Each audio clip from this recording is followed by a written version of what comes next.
Hello students, আজকে political সায়েন্সের একটা প্রশ্ন এবং উত্তর তোমাদের দিয়ে দিচ্ছি। এটা তোমরা দেখবে। এটা বিএ ক্লাসদের জন্য প্রযোজ্য।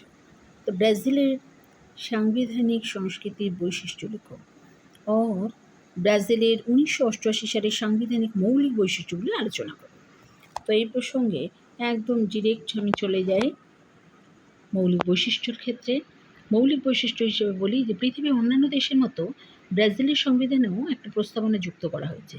প্রস্তাবনায় বলা হয়েছে যে আমরা ব্রাজিলের জনগণের প্রতিনিধি সমবেত হয়েছি জাতীয় সংবিধান পরিষদে একটি গণতান্ত্রিক রাষ্ট্র গঠনের উদ্দেশ্যে সামাজিক এবং ব্যক্তিগত অধিকার, স্বাধীনতা, নিরাপত্তা, উন্নতি, সুশাসন, সাম্য এবং ন্যায় বিচার সুনিশ্চিত করতে এবং এটি একটি ভ্রাতৃত্বমূলক, বহুজাতিক, সংস্কারমুক্ত, সামাজিক সম্প্রীতির দৃষ্টান্তপূর্ণ সমাজ গঠনের অঙ্গীকার নিয়ে এবং আভ্যন্তরীণ ও আন্তর্জাতিক ক্ষেত্রে সকল প্রকার দ্বন্দ্বের শান্তিপূর্ণ সমাধানের উদ্দেশ্যে ঈশ্বরের সহায়তায় যুক্তরাষ্ট্রের প্রজাতান্ত্রিক ব্রাজিলের সংবিধান রচনায়।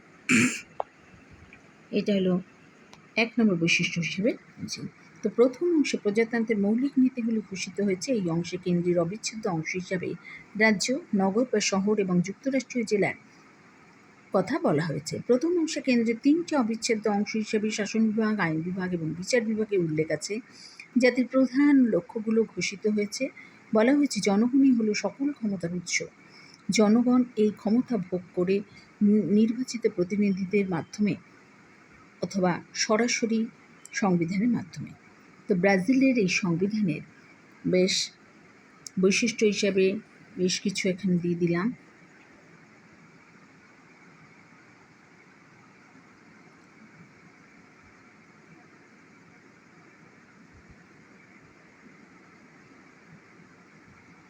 এছাড়া এক্ষেত্রে ব্রাজিলে গণভোটের ব্যবস্থাও আছে। সকল নাগরিকই গণভোট অংশগ্রহণ করতে পারে গণভোটে। আর ব্রাজিলের সংবিধান রাজনৈতিক দলকে স্বীকৃতি দেওয়া হয়েছে। এছাড়া ব্রাজিলের দেখো এক্ষেত্রে যে তৃতীয় অধ্যায় 3য় অংশে রাষ্ট্রীয় সংগঠন সম্পর্কে বিস্তারিতভাবে আলোচনা করা হয়েছে। এখানে ব্রাজিলকে যুক্তরাষ্ট্রীয় প্রজাতন্ত্র বলে ঘোষণা করা হয়েছে।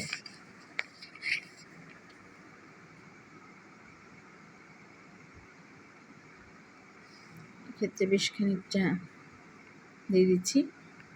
সংবিধানের 8ম অংশে সংবিধান সংশোধন সম্পর্কে আলোচনা করা হয়েছে।